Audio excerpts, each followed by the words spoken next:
Hey, I'm Mike, and today we're going to be building these cutting boards, charcuterie boards, cheese boards, all different sizes and shapes. Make sure to stick around till the end of the video because I have a tip that might help you sell a few more of these than you normally would. So let's get right into it.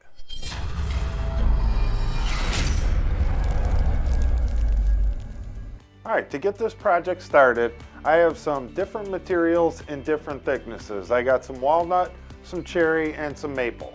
I set my fence to 1 inch, and I'm just going to rip these into strips so that we can glue them up. Alright, so I've taken our sticks and I've just laid them out randomly into about 4 different cutting boards, depending on what you have. I'm looking at between 8 and 11 inches wide. I'm just going to glue the one side where it meets the other piece of wood, and I'll glue all of them except for the last piece, squish them together, clamp them, and let them sit overnight. I'm just using Type-On 3 because it's waterproof, so if they wash the board, this will hold up. So while the glue is drying, I just have some random thickness pieces here that I just drew some crazy designs on, and we're going to make some smaller boards out of these. I'm going to use the scroll saw. I have it set up. It's really easy to use and it's fairly clean, so I'm going to go ahead and use that, but you can always use your bandsaw or jigsaw. There's plenty of ways you can do this. Alright, this is the glue up. I let it dry overnight. As you can see, the saw blade's a little dull and left a lot of burn marks on here. I'm going to run them through the planer, even them out, and they will look fantastic. If you don't have a planer, you can go straight to your belt sander or your palm sander and just work these till they're nice and even, that's all. They're about a true 1 1/16 right now, so I can bring these down quite a bit and they'll still be fine. I can't believe how heavy they are, so if I want to make them anywhere remotely these sizes, I need to cut these down a little. Alright, how awesome do these things look? They came out of the planer looking real good. All the saw blade marks are gone. We got them down to about 7/8 of an inch. They're still pretty heavy, but I think they're going to work just fine. So now we're going to move on to using our jigsaw to cut out one of these boards. We're just going to follow our line. I drew some random patterns, and this one's pretty uniform. I just copied one side to the other, so it'll have a nice long straight edge and very little cutting. Alright, I struggled a little bit with the jigsaw. So the next couple I'm just going to use my scroll saw. Like I said, your bandsaw will work fine. My blade's just a little too thick. The jigsaw worked okay, it just fanned out as I made the curves, and so I'd probably have to sand that a little bit more. But it left a nice clean cut. It did burn in a few spots, but that just could be because of the hardwoods. But the scroll saw, the jigsaw, and the bandsaw will leave a decent cut that you can easily sand up. So we'll finish these up on the scroll saw, and then we'll be ready for the next step. I'm just going to try to follow the outside of the line the very best I can. The scroll saw is very accurate and it leaves a super good finish, so any imperfections should be taken care of in the sanding process. Alright, the boards are all cut to shape. Now we have to drill our holes in the handle part. Some of them we're going to drill and some we'll scroll saw out and give it a little special detail. Just like that. Alright, for these long boards, we need to put another handle at the opposite end because I can barely hold this thing out straight as it is. So we'll put another handle. I just took my adjustable square, set it to 1.5 inches. We're going to drill a 1-inch hole. That'll give us a 1-inch perimeter and a 1-inch handle.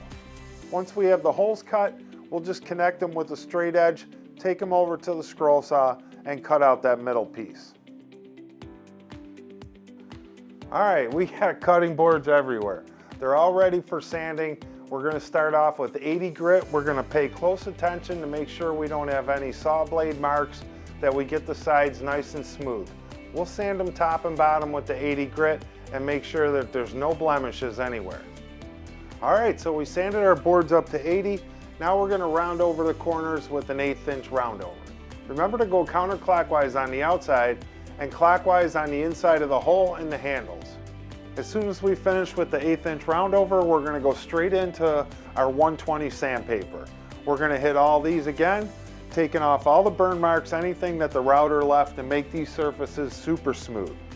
And to get inside the handles, you may need to use a file or some hand sandpaper to get those spots that the router just wouldn't reach and take off any of the burn marks that are there. All right, here we are. We got 10 boards.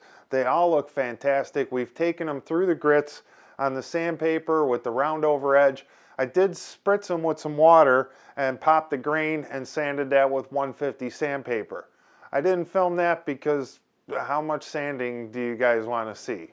As you can see by the dust collector and the air purifier, I really sanded these things down. They all got their good cleaning, and now we're ready to apply the oil. I'm just using Goddard's Butcher Block oil. I've used it before a few times. It's pretty basic. You just pour it on and wipe it around. Now I know there's a few ways to do it. Some people like to soak it. I just prefer to follow the directions that are on the bottle. And they say to pour it directly on the wood, use a clean rag to wipe it around. Wipe off any excess and it's good to go. So I'll just follow these directions and pour it on there and wipe it around, and we'll see what kind of finish we get.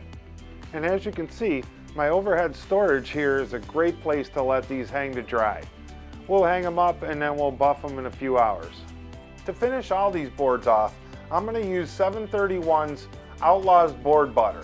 Everybody knows I'm a big fan of Matt's over at 731 Woodworks. Matt recommends using 2 coats, so that's what we're going to do. We're going to put these on, let them sit, and buff them to a nice sheen. So Outlaw's board butter is food safe. It's just made with mineral oil and beeswax. It'll condition your wood, restore it, and protect it. So we're going to use this every couple times we wash it as soon as the color starts to fade. We'll just add another coat and this sucker will be good to go. Let me know in the comments below if you have any tips or suggestions on how to sell more cutting boards. If you're interested in the Butcher Block oil or Outlaw's board butter, I'll put links in the description below. Make sure to check those out and support those guys. So my tip to taking your board to the next level and maybe selling a few more than you normally would be to use the finishing wax and then add $4 or $5 to the price of your board and sell the board butter with it.